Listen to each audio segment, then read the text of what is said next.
What is up, Yankee fans? I'm Ryan from Fireside Yankees, and in today's video, we've got quite a bit to discuss regarding not only the Yankees' recent activity over the last 48 hours, whether that's bringing back Tim Hill, whether that's some of the waiver wire action we saw today, where the Yankees were for jangling a little bit with their 40-man roster. They brought in an infielder in Braden Shoemake. And then they brought in a right-handed pitcher in Owen White. And then, of course, the big move from yesterday was the signing of Tim Hill, who's back on a 2-year deal. One of it is a guaranteed year, obviously 2025 year, at 1 year, $2.85 million. And then the second year of that deal is a club option year where the New York Yankees can decide whether to either A, pick up the option, or B, use a $300,000 buyout.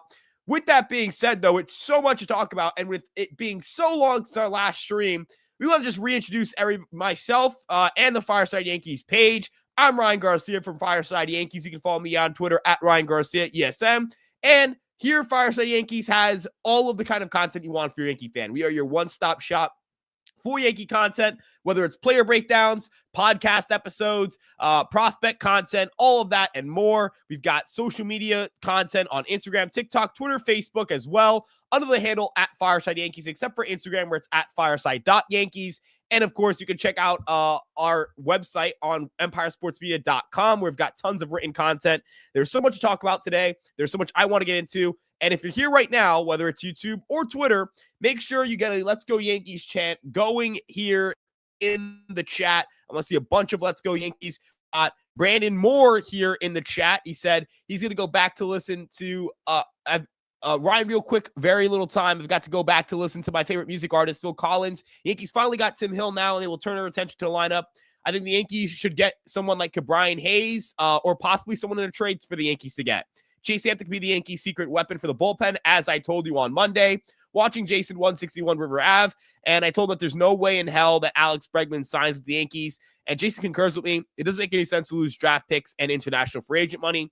Brandon, I would agree the New York Yankees are not going to sign Alex Bregman, but where Alex Bregman signs could have an impact on who the Yankees can get on the market. We'll talk about that in a second. Profit is here. What do you think a package for Hoerner would look like in a world where the Cubs get Bregman? No, they need a right-handed starting pitcher. Wonder if a one-for-one swap with Clark Schmidt would be realistic. Look, here's what I can tell you. The Cubs have an interest in right-handed starting pitcher Clark Schmidt. They like Clark Schmidt. They think he could be a good piece, and they think he's a good pitcher. They know that we also know they like Will Warren. That was reported by Pat Ragazzo of Sports Illustrated. But whether the Yankees would be willing to part ways with Clark Schmidt for Nico Hoerner is not yet to be seen. We have no reason to know that or believe that the Yankees are willing to trade out of their rotation to go out and get someone like trade out of the rotation and get a bat. It doesn't seem like they will unless it's Marcus Stroman, who is not expected to be in their starting 5 rotation. So at the end of the day, look, I don't believe that the New York Yankees are in a position where, they have a massive farm system to deal out of, but I would really like to see them find a way to get someone like a Nico Hoerner because he just fits them so well. He brings the defensive aspect they're looking to have. He brings the base running value. He brings good on-base skills. He is just a really, really, really good get if the Yankees could get him. So, again, unless the Yankees are able to, unless the Cubs go out and sign someone like Alex Bregman, which is, we don't know if they will. If they do, that opens, the door to someone like Nico Hoerner. But we need to see Nico Hoerner, Alex Bregman get sign-ups, and we need to see what the Yankees' interest in Nico Hoerner would look like, or if the Cubs will have a strong interest in trading him. With that being said, let's talk about LA Yankee King. What's up, Brian? I don't like that Hill is back. I disagree. I think that at the number that he got, I'm sorry. It's one of those things where it's not a lot of money. It's 1 year. It's $2.85 million. There's a buyout involved. I like the deal they gave Tim Hill, but I think the Yankees, I do like the 2 names you proposed here, Yuki Matsui and Andrew Nardi. I would like either to supplement the bullpen. Perhaps that opens the door for the Yankees to trade a reliever and get a bat in return. Again, kind of circling back to Nico Hoerner here. Could the Cubs take an Ian Hamilton? Could the Cubs take a Mark Leiter Jr.? Could the Cubs take, I know they had Mark Lehner Jr., so maybe not. Could the Cubs take a Jake Cousins and package that with a prospect like a Will Warren, and then another piece to kind of make this trade work? Who knows? There's that. So, I do like the idea of exploring the left-handed reliever market, or just a reliever market in general, and seeing if you could bring somebody in and create a little bit of flexibility with their pitching staff.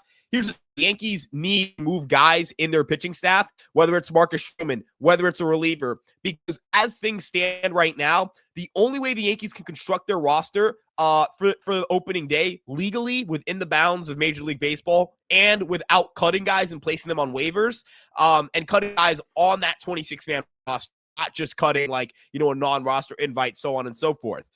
Either Jake Cousins, Ian Hamilton, Fernando Cruz, Clark Schmidt, or Luis would have to start the season in AAA. Those are the only 5 guys that are considered to be locks or like guys who are in real contention for that spot on the roster, for a spot on the 26-man roster, who have minor league options. JT Brubaker had his contract tender for 2025. He does not have minor league options. He will open the season on the team unless he gets hurt or unless the Yankees decide to cut him. I doubt they cut him. Maybe they trade him. Again, I doubt they trade him. I doubt they get anything back of note for JT Brubaker. So there's that. They seem to like him to the point where they tendered him a contract, basically said, hey, man, you're making the team out of camp to stay healthy. And then in regards to a Marcus Stroman, could he get traded?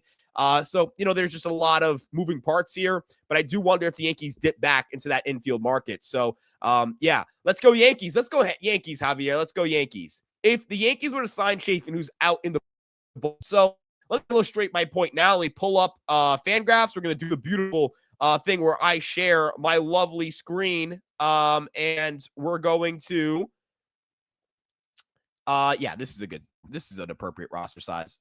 No, that's not what I meant to do. This is how we're going to put it. A little bit bigger. There we go. Maybe a little bigger. There we go. Is this fine? Can you guys see it fine? I want to make sure everyone can see it fine. Let's pull up the roster here. So Devin Williams, no duh. He's going to make the team. Luke Weaver, no duh. Tim Hill just signed. He's going to make the team. And then we've got kind of the situation I was talking about. So you can't option Marcus Stroman. You can't option Carlos Rodon. You can't option Max Fried. You can't option Garrett Cole. So 4 of your 5, 6 starters can't be optioned. And you're not going to option really anyone except for maybe you would like to be able to option Marcus Stroman. But at that point, you don't want to pay $18 million for a guy. You'd have to send to AAA. If you look at the bullpen, 5 of the 7 guys that are projected to make the bullpen in this scenario cannot be optioned. And you might go, why there's 7 relievers here? There should be 8. You can only have 13 pitchers on your roster. That's the maximum. You cannot have any more. So you have to carry all 6 of your starters or option one of Luis or Clark Schmidt. Both of those ideas sound crazy. There's no shot the Yankees option either pitcher at the start of the season. They look at the bullpen. You go, okay, Fernando Cruz, are they optioning a guy I just traded for? No. Ian Hamilton, are they optioning a guy who is really good? No. And then you look at who's opening the season in AAA according to these roster projections. Beater, okay, that's fine. I mean, Beater is someone who could make the team, but you know what? That might make sense. But then you look at Jake Cousins opening the season in AAA. I just doubt that's going to happen. I doubt that Jake Cousins is getting optioned. And, Scott Efros, this was a great point made by IP's Cards. Read. I did not mention Efros. I should have. That was my bad. When I put together the script, I forgot to put him on the notes guy. But, he's someone who could play a role in this. Maybe that time off, as you mentioned, does him well. But I do think he'll open the season in AAA, barring a wave of injuries or a strong camp. My point really here is the Yankees can't do this, right? Like the Yankees can't have Jake Cousins open the year in AAA.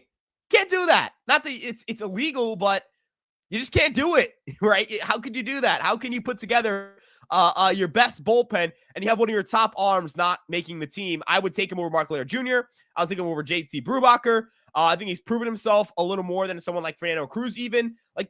Would I argue he's a little better than Tim Hill? I might be able to go that far. So, as a Jake Cousins, a guy who's maybe a top 4 to 5 reliever in your bullpen right now, how can he not make the team? So, you have to kind of figure out how to construct your bullpen, and that might cause guys to get cut from the roster via trade and open up spots in that bullpen.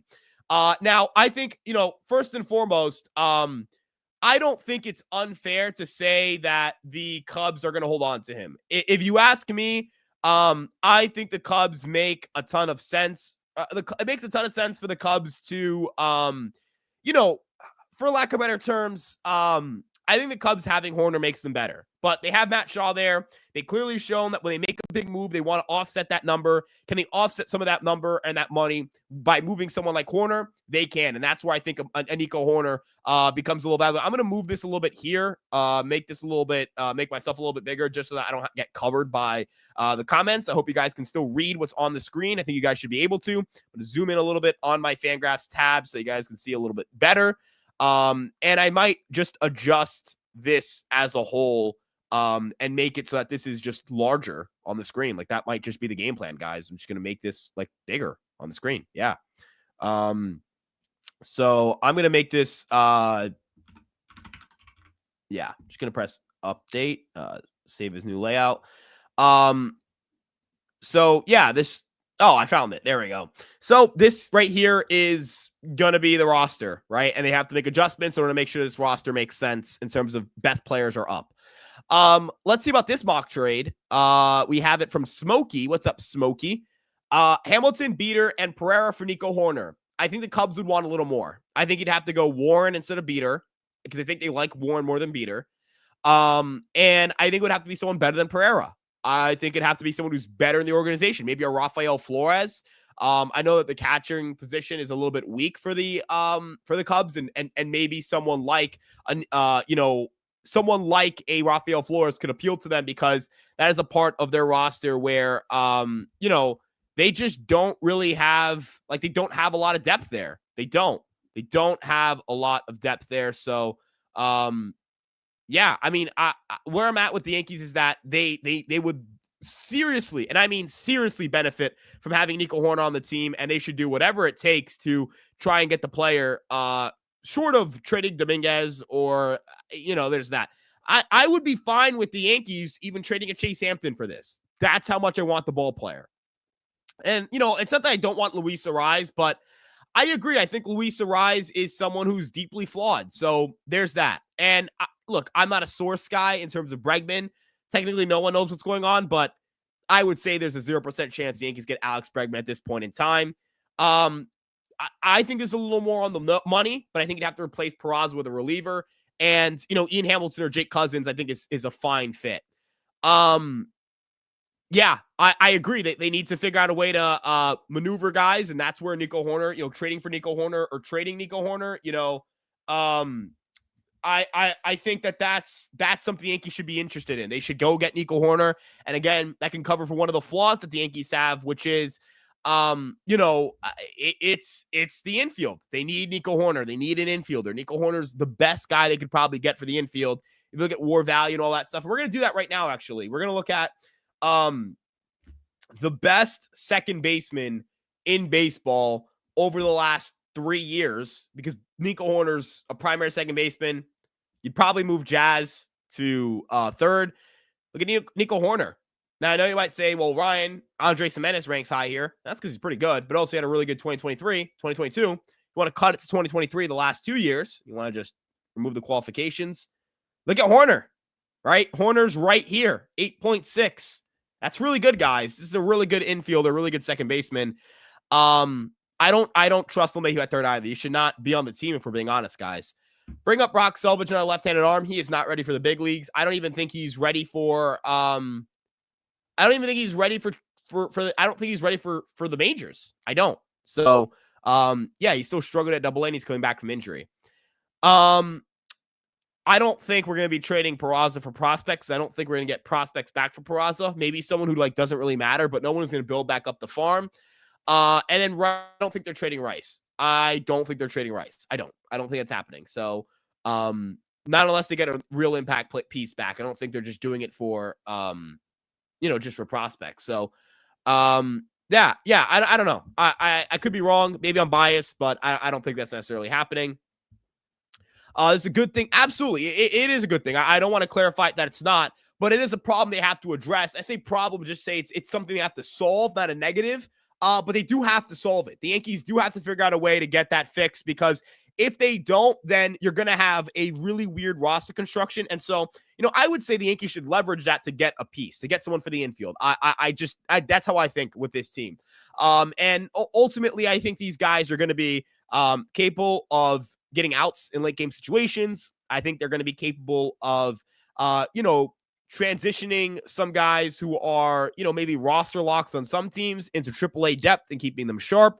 But again, the guys that are just like where it's a legitimately just the roster doesn't function, like the roster has a guy like Jake Cousins slated to go to AAA, I think that's a problem because you want him to be on the big league team.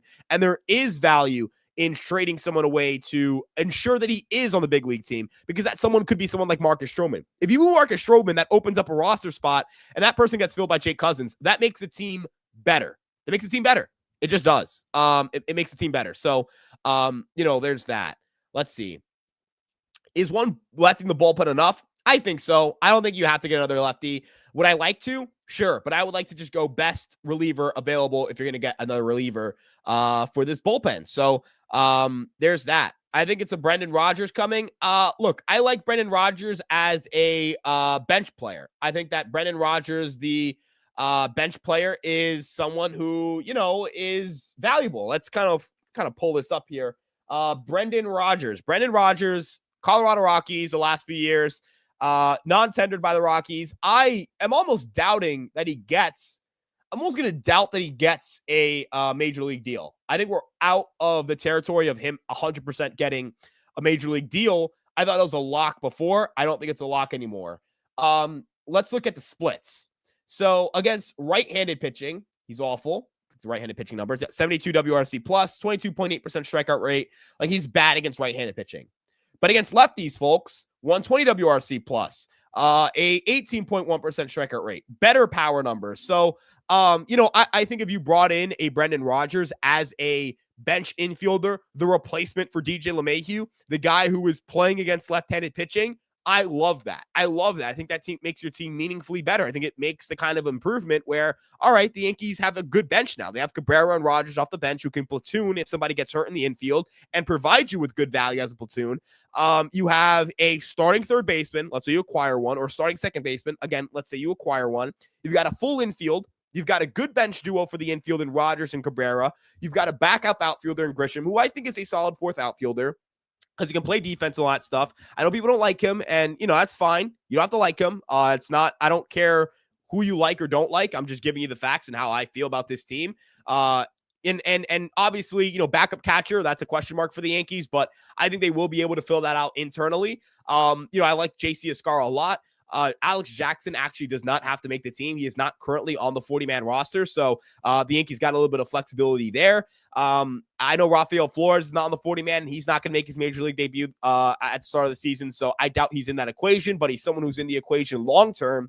And then Jesus Rodriguez, similar situation. He's actually on the 40-man, and theoretically, if the Yankees had to, they could call him up, but I don't think they're going to at the start of the season. So I think it would be a JC Escarra, Austin Wells kind of situation. JC, the backup. JC can play all over the diamond too, can play a little first, can play a little third. This is a good point here. Rice can catch as well if need be. And I think the Yankees do like Ben Rice, the catcher. And I think that does play a role in this.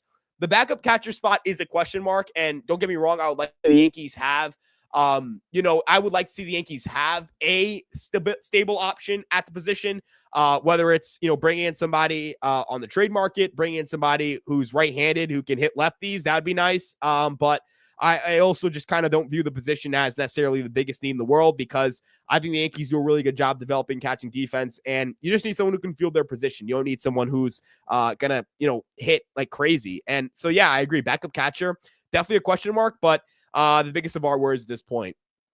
If we don't get an infielder, who would you rather start at third base out of all of our internal options? This is a phenomenal question. I think Oswaldo Cabrera, because Oswaldo Cabrera can hit righties, and so at least against righties, I will be fine there. And, I'd say fine as in like not below average production, because he's a good defensive third baseman. So even a 95 WRC plus against righties and good defense is technically not below average. It's bang on average. But the problem I have right now is that I don't really think the Yankees should be looking at Peraza as that. They should look at Peraza and use him as a gadget guy, play him all over the diamond. You got a righty coming in, and you've got, maybe it's not a great situation for a Paul Goldschmidt, and you can play Cabrera at first. Maybe it's a situation where, let me see. Just trying to pull up the roster here. Let's kind of just look at the roster for a second. Let's say it's a situation where, Volpe, let's say, isn't hitting great. You got to just plug in a guy. You need to give him a day. You can put Cabrera at short. You could put Cabrera at third if you're the third baseman you get is a lefty and play him there, or righty, and you can play him there every now and then. You can play Cabrera at first against a tough righty every now and then. There are things you can do with Cabrera, and he's good depth to have, and he's a good utility guy. The guy who I don't think has a role on this team, if I'm being honest with you guys, is DJ LeMahieu. What is DJ LeMahieu's role on this roster? What does he do for this team? What does he do to make this team better? What situations do you want DJ LeMahieu on the field? For me, the answer is none. And I hate to be harsh. I hate to be mean. I hate to be cruel, but the answer is none. He turns 37 in July. He's 36 already. And I just don't see it, guys. I don't. If you look at his numbers against lefties, and historically, they're not bad. Historically he's hit lefties, but this year he had a 27 WRC plus against lefties. I know the year prior, really good against lefties, and that would be valuable, right? Like if the Yankees brought in a guy who could hit righties, and they had last year's LeMahieu, but I just don't see it, guys. I don't see the role where he's going to be able to hit left-handed pitching. And I think he would be the starting third baseman if the team broke camp. And here's the other thing, guys. And here's where I mentioned Peraza and why he's going to get run for me here. I don't think Oswald Peraza is the kind of guy I would look at and say he's earned a job and all that stuff. And let's be doubly honest, when the Yankees bring in an infielder, which I do think they will do, are the Yankees going to be in a position where they're going to actually have Peraza and LeMahieu battle it out for a final spot on this roster? Because they won't. They really, really won't. This will not be a one-on-one battle. What this will end up being is if Peraza and LeMahieu are fighting for the final spot on the roster, LeMahieu's going to win that job. There's no shot the Yankees cut a guy making $15 million a year in 2024-5 and $50 million in 2026 and decide to cut him for a player who has not proven anything at the major league level. I would be stunned if, barring injury, Oswald Peraza makes the team. In fact, I would be stunned if, barring multiple injuries, Oswald Peraza makes the team, assuming the Yankees get another infielder. So I just don't see the reason why Peraza should be viewed as the guy to compete with LeMahieu, because there's no shot in hell the Yankees ever let DJ LeMahieu lose that job to Oswald Peraza. And because of that, I have no faith that the New York Yankees are going to be in a position where we're going to be seeing a genuine, honest roster battle between those two. And that's apologies.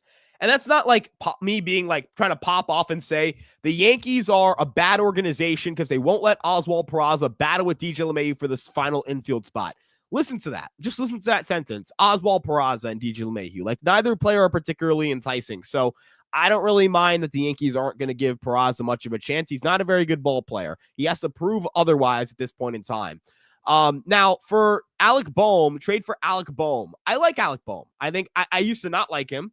But given a couple of variables, number one, his defensive improvements, and number two, the Yankees' desperation for an infielder, I would love Alec Bohm. The problem is that it doesn't seem like the Philadelphia Phillies will part ways with Alec Bohm without, getting a serious piece back in return. They asked the Oakland Athletics for Mason Miller. They asked the Seattle Mariners for Logan Gilbert. I don't see the Yankees giving up a player of equal value or having a player of equal value, if we're being completely honest here, who the Philadelphia Phillies would take right now. So Alec Bohm, unless the asking price drops from considerably, unless the Phillies find a way to get an infielder, I do not see a world where he becomes a New York Yankee. Now, maybe we can get a little crazy here. Maybe, the Cubs move on from get Bregman. They decide they want to trade Hoerner. The Phillies decide they want Hoerner more than they want someone like Bohm. I just like the stop move to third. I don't, you know what I mean? Like, I don't really see it from there. And I'm just going to take off this little thing here because I want to hold the mic and kind of chop it up with you guys. I don't want to be hunched over my desk. So just bear with me for a second. We're putting this here. Love you, Mike Stan. You're a good Mike Stan, but I want to kind of hold it and talk to the people. Pause. Pause. That's a big pause right there. I apologize for that one, boys and girls and everyone here. Now Austin Riley is a stretch. There's no chance. I just down that one, right? Just doubting that one. Just doubting it.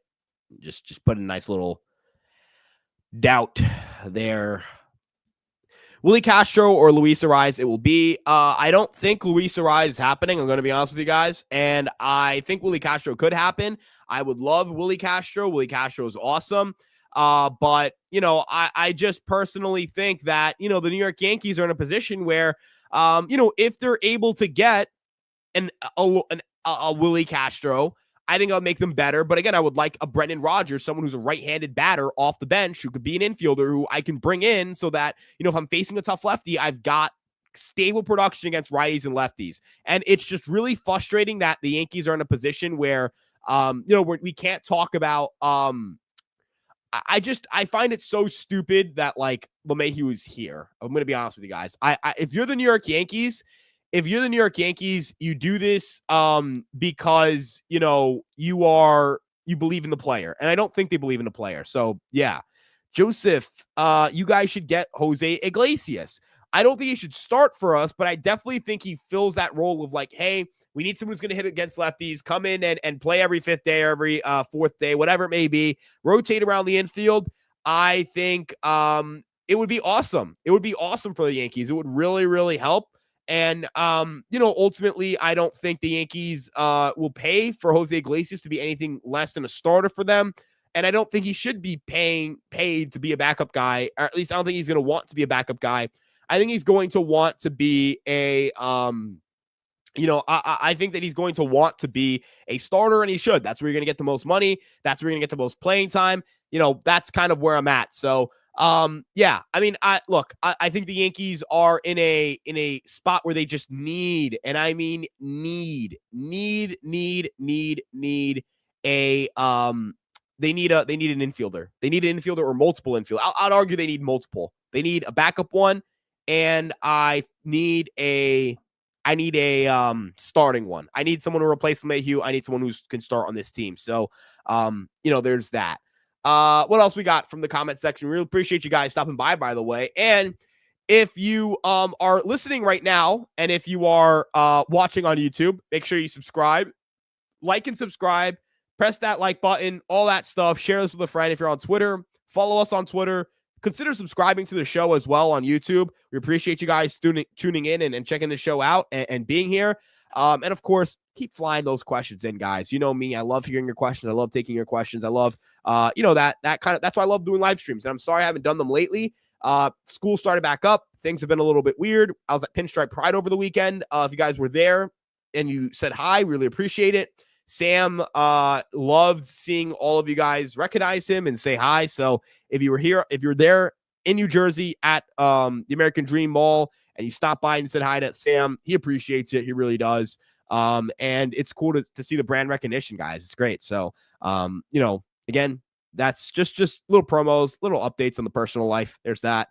David Lawrence, David, pleasure to have you back, my man. The very first spring training practice will be joined telling us how good DJ looks. Yeah. And look, you meant to say Boone, will be Boone telling us how good DJ looks. Yeah. Look, I'll say this about Aaron Boone and his comments on DJ LeMahieu. I will never expect Aaron Boone to rip a player. I will never expect Aaron Boone to tell me a player sucks. And I will never expect that even if I think the player isn't very good or if I think it's hogwash. And I don't want him to do that. I don't want him to trash players. I don't want him to go publicly and say this guy sucks. I don't need that. That's not what I need. It doesn't make the team better. It doesn't make the team more desirable. It doesn't make the team more serious or whatever it may be. It just kind of makes them dickheads, right? Like it just makes an environment where the team may not be a desirable place for players to play. And I don't want that culture. The Yankees already have people going, are they the Yankees anymore? They don't spend like the Yankees. They don't operate like the Yankees, so on and so forth. The last thing I need on top of that is that the Yankees don't treat their players well. So I'm fine with those comments. I am. But it is annoying to hear. And if you're a fan, I get why that's frustrating to hear. So on one side of the coin, I get why the Yankees do it, and I don't want them to trash players. But on the other side of it, I get the fan perspective of this is hogwash. This is bullshit. I'm not listening to this. I don't believe this for a second. This is dumb, and he's not that good. I get it. I get both perspectives. I just wish the Yankees would kind of get the fan perspective a little more on that end and kind of read the room a little bit. And I also wish, now I don't know how reading the room would really apply, like publicly. I don't need them to. I don't really know what the solution there is. And then for fans to kind of just understand why the org does it. So I think both sides could benefit from just kind of understanding why both sides react the way they do. But again, the Yankees, they owe it to their players and to the people in the organization to treat them well and treat them with respect. So I'm not going to trash the Yankees for that. I'm not. And even if I really don't think it makes sense to, even if I don't really think it is even remotely true, and I think it's all hogwash. I think Nico Hoerner's, I don't know if it's realistic because he hasn't signed, the Bregman hasn't signed with the Cubs. And if he doesn't sign with the Cubs, 0% chance it gets moved. But I think it's possible. And because it's possible, I'm going to just keep floating that name out there. I wonder if Ramon Urias gets dealt, considering that the Orioles have a little bit of a roster logjam. If you look, they just signed Ramon Laureano. They have quite a bit of right-handed hitting with Gary Sanchez, Ramon Urias, Ramon Laureano. In AAA, Kobe Mayo's sitting there. Heston Kjerstad is sitting there, I believe, as well. Or is he projected to start for them? Let me double check. Kjerstad. No, Kjerstad's projected to start the year in the minor leagues. So, can the Yankees pluck a bat, right? Can the Yankees pluck a bat from their rivals? I think they could. I really do think that. Where is he? Where is Heston Kjerstad? Am I crazy? I cannot find Heston Kjerstad. And I know that Jorge Mateo is also going to be back, and they re-signed him. Yes, Kjerstad's on the bench. I'm sorry. So, look, the way that things are right now with the Orioles, I wonder if this is a situation where the Yankees could maybe pluck, again, Ramon Urias. Ramon Urias has had a couple of pretty good years in the big leagues. He can hit the ball decently well, play a little second, a little third. I prefer him at third over second. But yeah, I don't think the Dodgers are going to trade for Arenado. Therefore, I don't think the Yankees can trade for Max Muncy. I think that, what the Yankees should do with Volpe is maybe give him days off, but I think it's an approach thing. I think his approach is just, his process at the plate was just not good this year. And so I think that led to his struggles ultimately. And then last year, the year before, he just swung and missed too much and made too many bad swing decisions. So there's that. If he can make better swing decisions, I think he'll be a better player. So, maybe that's a boring answer, but I do wonder if they do give him some days off. Maybe it's, one here, one there. That's kind of where I'm at. I wonder how they manage that. And again, that's where having another infielder would help, because if you had Cabrera and another infielder, Cabrera could play every now and then against right-handed pitcher and give Volpe a day off. If you could do that, I don't know. It's just like, it seems like a waste of time to have LeMahieu here. And it seems like, an even bigger waste of time for us to have to sit back and pretend. You know what I mean? I don't know. I why do we have to pretend like we're going to get anything out of this? So, yeah. He's in love with DJ LeMahieu. Oh, I get it. Honestly, Survive is in he gets cut. Oh my God. I read that so poorly. Yeah, look, I don't think LeMahieu should make it through spring training on the roster. I think he should have to get cut. He should have to get cut. The Yankees should have to cut him. They don't have a reason to have him. There's no reason to have him. There's no reason to roster him. There's no reason to play him. There's no reason to et cetera, et cetera, et cetera. I get that he's making money, and I get that sucks for the Yankees, but I also get that the Yankees need to win the damn division and win some goddamn ball games, and they're not going to win goddamn ball games with DJ LeMahieu playing every single day or playing a prominent role on this team. He's going to sink them a little bit. And look, if he ends up being good, and he's awesome. Again, I said it. I put a bet out there. I'll eat a sock. I'll eat a sock on Fireside Yankees. I'll do it. I have no problem doing it. So there's that. But there's no reason to believe he's going to be good, in my opinion. There's not a lot. It's such a low percentile outcome. It looks like the Red Sox are pretty interested. So I think the Red Sox could go out and get him. So there's that. I don't really know. I don't truly know. There's that. Let's see. Hal Steinbrenner doesn't care about winning. I don't know how you people don't see it. He's all business. Look, I could do a whole conversation about this. And we'll talk about this one day, but I'm going to let the offseason finish. And that's where I'm at. I'm going to let the offseason finish. And when it does, I'll be a little bit more, ¿cómo se dice? I'll be a little more open about how I feel about ownership, about the organization, so on and so forth. Yeah. Infield worries me if Goldie doesn't have a bounce back year. Yeah, that's why they need an infielder. Desperately need an infielder. Desperately need an infielder. Look, I here's the thing about Bregman. I want him on a short-term deal. I don't want him on a long-term deal. The Cubs sign him, it seems to be on a short-term deal. If anyone else signs him, it'll be on a long-term deal. So I don't know. We'll see how things go here. If the Cubs sign him to a 4-year, $120 million deal, I would have done it. If it has opt-outs, I would have. But I get why the Yankees wouldn't. I do think that trading for Nico Hoerner is better value than signing Alex Bregman. And if I'm being honest, I don't think the Cubs should be investing that much money in Bregman. They should be keeping Hoerner and, kind of going from there. Unless they brought in Bregman and kept Hoerner, that's fine. Maybe trade Matt Shaw or keep Matt Straw and then trade a guy like Hoerner later on, like LA Yankee King suggested. But it seems like they would want to clear that money. So we'll see. I agree with the opt-outs. They should be over it. I don't think Jose Iglesias is a full-time starter. I don't really think he's that good. So yeah, there's that. And honestly, the Yankees just need to get someone. The Yankees need to get someone like a. The Yankees, I just want Nico Hoerner so bad, guys. I'm going to be honest with you. I just really want Nico Hoerner. I think Nico Hoerner is one of those players who just is so freaking valuable. He's so valuable. Again, let me pull up the Nico Hoerner stats. His numbers are just so valuable. He's so valuable. Let's pull this up here. Nico Hoerner. I'm doing it with my left hand. This is so weird to do with their left arm hand. Excuse me. So, guys, 103 WRC plus isn't great. Sure. 104, not great. 108, not great. Like, these are not elite numbers, but they're above average. And the WAR, that's what you're paying for. That WAR right there. 4.3, 4.6, 3.9.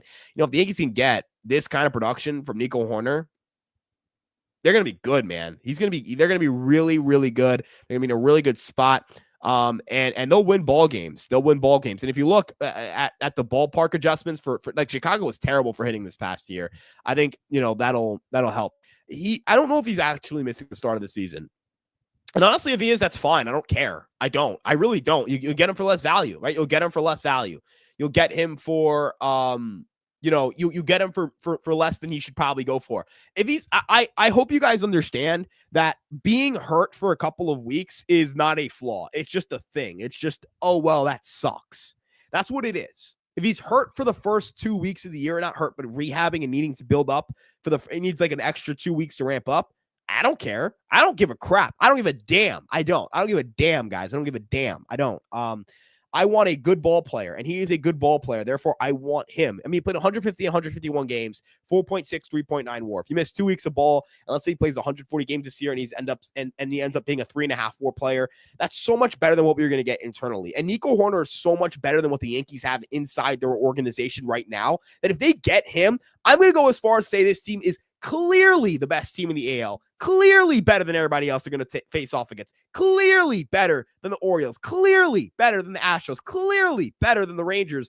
And they start entering conversations where it's like, all right, is this team going to be able to hang with the Dodgers in a World Series? I don't think I think anyone could be anyone in the series, to clarify, but are the Yankees going to be, one of the biggest underdogs in World Series history if they play the Dodgers tomorrow in the World Series? Right now, yeah, they'd be pretty notable underdogs. With Hoerner, that gap closed a little bit because let's build a roster again. You got Jazz at third. I think he's an above average defender there. You get Volpe at short, great defender there. Hoerner at second, phenomenal defender there. Goldschmidt at first, solid defender there. Wells at catcher, elite defender there. Jazz, Jason in left, below average. Not really a good defender there, but maybe he gets to the point where he's playable or average. That's the hope. I'm going to just say below average. Bellinger, above average in center. Judge, above average in right. And he could be elite in right. We've seen Judge in right field. He's a stellar defensive player. That team is just so good at run prevention. You can look at the ERAs of guys across the team and you go, they're not going to be high. If these guys just keep the ball in the ballpark, it shouldn't be high because this team should have the defense to corral any baseball they got to get to and convert these batted balls into outs.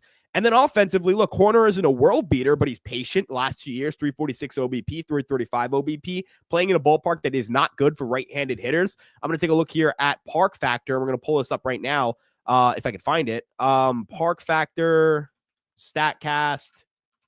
Got some stuff for you guys to look at. We're going to share this tab. Right-handed, last 3 years. Yankee Stadium is for right-handed hitters. Over the last rolling 3 years, not just 1 year. Yankee Stadium is league average, right-handed hitters, 100 Park Factor. Cubs, Wrigley Field, 96 Park Factor. 96. So, you know, and people are going to say the slap hitting thing is not going to work there. For hits at Yankee Stadium, right-handed hitters, 96 Park Factor. It's also a 96 Park Factor in Chicago, so that kind of just doesn't work.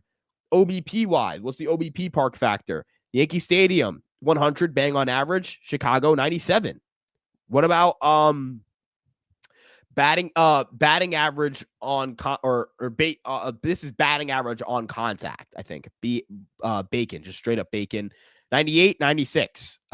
So whatever you want to look at, weight on base average on contact, 101 for Yankee Stadium, 95. Like, what's the WOBA on batted balls? And that's really the one measurement that matters the most, if we're being honest, because we're just trying to isolate like batted ball sprays. Guys, 101 Yankee Stadium, 96 Chicago. That's not bueno if you're a Cubs fan. If you're a right-handed hitter, no es bueno, guys. No es bueno. What about walks? Working walks. Oh, if you're playing because of the wind conditions, you're playing here, you're going to be able to work a lot more walks than elsewhere, especially Chicago, man. Chicago 102, but Yankee Stadium 110. So, you know, the Yankee Stadium is not a hitter's dream, although last year was very good for hitters. It's league average. It's very average. And Chicago is not average. It's firmly below average right-handed. I just knocked my camera over. I'm sorry, guys. Yankee Stadium is average, and Chicago is firmly below average. So when I look at a Nico Hoerner, I just look at it and go, okay, I expect those offensive numbers. I expect this 103 WRC plus to be a little bit better. I expect him to be a better hitter at Yankee Stadium. I expect him to play better at Yankee Stadium. Last year, wind conditions. Ooh, they killed his numbers. Let's take a look at what Nico Hoerner did at home this season. They want to look at Nico Hoerner's road numbers. 118 WRC plus this year. I know the previous years it's below average, but we're focusing on this year because specifically this year, Chicago was really bad. And then the year prior at home, 87 WRC plus. So I just want it to work, man. I just want it to work, folks. That's really it. Also, Alex Bregman shaved his beard. I don't think it means the Yankee, but I think that's funny. So yeah. People are going to overreact to that. He's not a Yankee, guys. Just want to let you guys know he's not a Yankee. I wanted to be the one to deliver that to you personally before you saw somebody post about it. So, yeah, there's that. Let's see. Would you take Arenado? I do not want Arenado. Xavier Edwards. I think Xavier Edwards would make the Yankees better. I do not think that the Miami Marlins will trade Xavier Edwards. He's so cheap. I get it why you'd want him, but he's cheap. He's cheap. And by being cheap, there's no reason why the Marlins should, you know what I mean? Like, I don't see a reason why the Marlins should be, why should the Marlins trade a guy like that? You know what I mean? So, yeah. Hey, look, I'm not saying it's out of the realm of possibility, but I don't think it's happening. You know what I mean? And he would be a good fit. You're not crazy. I just don't think it makes sense from a financial standpoint for the Marlins. What's up, Ryan? Nice cut. Zach, appreciate you, my man. Appreciate you. Yeah, I went with the buzz cut. I have the bean going. It's weird because I have less hair than usual, so I just feel like my head's cold all the time. But yeah, there's that. Again, if you guys are here, by the way, because we're getting an influx of viewers on Twitter and YouTube right now. If you guys are watching this on Twitter, follow Fireside Yankees, like, repost that. Thank you. Really appreciate that. And you can check the link. We tweeted the link out at like 6. You guys can join this on the YouTube, and you want to stay there, just press the subscribe button. And if you're watching on YouTube again, like, subscribe, comment, all that stuff. We'd really appreciate it. Any subscriptions, all that stuff. It just further fuels the fire. It just gets Fireside Yankees all over the map. And we really would appreciate that. You guys have been awesome with supporting us as of late. Not just as of late, really. I say as of late all the time. It's kind of my default saying. But you guys are great stuff. You guys are awesome, and I really appreciate all the support you guys have provided us here at Fireside Yankees. I'm not just speaking for myself. I'm speaking for everyone here at FSY and Empire Sports Media as a whole, even the guys who are at the Giants department, the guys and gals, the lovely people we have here at Empire Sports Media, ESM. Let's see. I am sold on Willie Castro. Yeah, I think Willie Castro makes sense for the Yankees. Is he better than Nico Hoerner? No. Does he make me happy? Yeah, like I'd be like, yep, he's going to be pretty good, and I'll be happy with kind of what's going on here. I just look at the Yankees and I go, Willie Castro, he'll be pretty good with the Yankees. He won't be a superstar, but he'll make them better. And again, can you get him specifically against righties and try and get somebody who can hit lefties and bring that in. So there's that. I'm glad Hill is back in pinstripe. He is back great in the postseason. I agree, Aiden. He was phenomenal in the playoffs. Hope you're doing well, Aiden, by the way. Mirkwood Studios. I think the Yankees should, in the best case scenario, put Jazz at second because you divide the range of Jazz and Volpe onto each side of the infield. That's how I feel as well. That's exactly how I feel as well. Look, I don't think it has to be like that, but I think that ideally that's how it goes. But again, if the Yankees get Nico Hoerner, I think they should put Jazz at third because Hoerner's arm is just a lot better. Is not as good. His arm is not as good as the arm that it's not as good as the arm that Jazz has. Jazz has a firmly above average arm, and whereas whereas Hoerner's arm is below average, in my opinion. Do you think Hill got lucky because he has no Ks? No, I think Tim Hill was a good reliever who was good because he is good. Let me kind of explain. Let's look at his numbers here. Awesome. Stuff plus. His stuff plus went up from 104 to 115. Yankees dropped the arm angle from Tim Hill's how he delivers the ball. He started delivering the ball a lot lower. And I think that resulted in way more ground balls and made him one of the best run preventers or damage preventers in the sport. A 3.33 skill interactive ERA. Sierra is basically the best ERA estimator out of all of them. Even if he puts up a 3.33 ERA this year, I'll be very happy. And I'll say this too about Tim Hill. I thought he got better the longer he was with the Yankees. I thought he got better and better and better. The Yankees got that arm action to get better and better and lower. He seemed to be more comfortable throwing out of that arm slot. When he first came over here, didn't look as comfortable doing it. But the Yankees were able to improve that pitch, improve his pitch quality. And as a result, he became really freaking good. I think Tim Hill's success was a product of great player development, great buy-in, great work ethic on the end of Tim Hill, not a product of luck. I could see a trade for a pitcher, but it would probably be a relief pitcher. I'd be stunned if they traded for a starter who projects to make their starting five. I agree. Let's trade DJ for Shohei Ohtani. I 100% agree. I think the Dodgers would agree too. 100%. But yeah. If there's anything you guys want to ask, let's kind of finish things up here. I have to go pull up whatchamacallit. I have to pull up my pick up my little brother in a few. So I'm gonna head over there soon. But if you guys have anything you guys want to talk about, please just comment it, reply, send it in the group in the chat. And there's that. So that's kind of where we're at. Spring training almost here. Excited. What are you excited for? I'm excited to watch Cam Schlittler, Chase Hampton, and Eric Resman pitch. I'm excited to see Rafael Flores hit. I'm excited to see Spencer Jones's new load and how that works in spring training. I'm excited to see guys back and just see Yankee baseball on my screen again. So, are Bregman and Arenado still options? No. If Luka trade could happen, we could pull that off. I agree. And my thoughts on the Luka trade. Here's the story, guys. I woke up at 4 a.m. the night of the trade. I wasn't awake at 12. I saw my phone and I immediately freaked out. I thought I was in a coma. I thought I was streaming. I poured cold water on my head and I was like, what the hell is going on here? It is the worst trade I've ever seen. It is the worst trade of all time. No trade process-wise will ever be worse than trading Luka Doncic in the middle of his prime. Not even in the middle of his prime, at the peak of his powers, when he was playing like a prime, he was playing like one of the best players in the world, because he was that, and he is that. He was one of the best offensive players in basketball in 2024, if not the best offensive player in basketball. And, sure, he wasn't a great defender, and he is a bad defender. Do not get me wrong. But in my opinion, he is just a slightly worse defensive version of Nikola Jokic. And you do not trade that at the guard position to get Anthony Davis. I love Anthony Davis. I think he's a great player. I think he's underrated by NBA Twitter and by the NBA, by NBA circles in general. But Luka Doncic is clearly better. And while the Lakers are not going to win the title this year, they're not better than the OKC Thunder. They're not better than Boston. They're not better than Cleveland. I don't even think they're better than New York.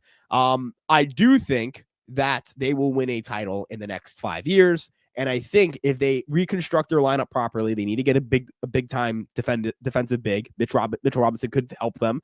They need to start Dorian Finney-Smith. They need to start him. They need to start Rui Hachimura. And I think they need to move Austin Reeves into a 6-man role. So you have Luka, DFS, LeBron, Rui, and let's say like a Mitchell Robinson or Walker Kessler, someone of that type. I think that right there is a championship starting 5. And then the crazy thing about them is that when LeBron retires, they may be in a better position to contend because they'll have way more cap space to deal with, and they're going to get, they're going to see some of their future picks come back into the fold. It's just crazy that the Lakers are in position once again to contend for the next decade, and that they just stumbled into a superstar because they're not a particularly well-run franchise right now. So it's the worst trade I've ever seen. It is the worst trade of all time, and everyone in the Mavericks front office should be fired immediately. Honestly, it just should be Nico Harrison. He is the worst GM of all time. This has cemented him as the worst GM of all time. He is an idiot. He is selfish. He didn't talk to any one of his, he didn't talk to enough people in his organization. He didn't listen to enough people in his organization. These people, he's the worst GM, and he will never get hired. He will never, ever, ever get hired. So yeah, waking up to it was stunning. Yeah, it was stunning. I don't know if the third base market's better next year. I have to check that. How would they pivot if they lost Clark in a big trade? See, Jack Flaherty would have been great. I don't think there's anyone available to kind of do that with right now. Judge should lead off. I actually agree that Judge should lead off extreme. I'm trying to pull this up right now. Gosh darn it. I'm using my left hand. Yeah, I think Judge should actually lead off if things stand right now. Now, if Nico Hoerner comes here, yes, Daniel, he could lead off. 100% could lead off. I don't think they need another lefty arm, and I think Carlos Carrasco's just here because they need another body who can start, because they don't have enough bodies in the upper minor leagues who can start or who you want to burn options on. You don't want to start the service time for Chase Hampton. You don't want to start the service time for Brock Selvage. You don't want to start the service time for Dan Schlittler before they're ready. That's damaging to their progression, for their future. That can be really, really bad for that organization. So, you want to have someone, I don't think that makes sense for the Yankees to not have another starter in there. So, there's that. With that being said, though, Josh Smith. Yeah, Josh Smith would be nice. I would like him. Josh Young is not getting traded. Jace Young of the Tigers could, maybe. I don't know. I would be willing to give up relievers. Again, I don't want to give up a Clark Schmidt for this kind of guy. I would prefer someone who's a little more stable. And I also wouldn't really love giving up Clark Schmidt for Nico Hoerner, because I can't really replace him with a 5th starter. And that would be ideal if I could replace him with a 5th starter, maybe trade for someone, even if that someone isn't, a particularly great player. I just want another starter. Like, I would want someone to be a starting pitcher for the New York Yankees who isn't Marcus Stroman. I'm going to be honest with you guys. Because if you look at that rotation, if you look at unsigned guys, you can look at unsigned. There we go. And we look at their WAR from last year. Like Nick Pivetta, replacing Clark Schmidt would be fine with me. Wouldn't take Corbin, wouldn't take Heaney, wouldn't take Gibson, wouldn't take Flexen, wouldn't take Lynn, wouldn't take any of these guys. So just kind of like wouldn't take anyone except for Nick Pivetta to replace Clark Schmidt, and that's not happening. The Yankees aren't giving up draft picks to sign Nick Pivetta. Could they trade for a starting pitcher? I guess. If you look at guys who are available, like Eric Fetty. Is Eric Fetty better than Clark Schmidt? Right? Like the projections say, not really. Projections say you're probably better with Clark Schmidt. So, there's that. And I liked Eric Fetty's contract. I don't like the idea of trading for Eric Fetty, though, because that's going to cost you prospects. And they got to trade for Nico Hoerner and got to trade for a guy. And that's just so much maneuvering. But I guess Eric Fetty, like, does Eric Fetty and Nico Hoerner make the Yankees better than Clark Schmidt and whatever they have at third base? Yes. But do I want to trade Clark Schmidt? Not entirely. I think Jace Young and Matt Vierling would be who I like the most for the Tigers, from the Tigers. The Tigers were to get him. So, yeah, there's that.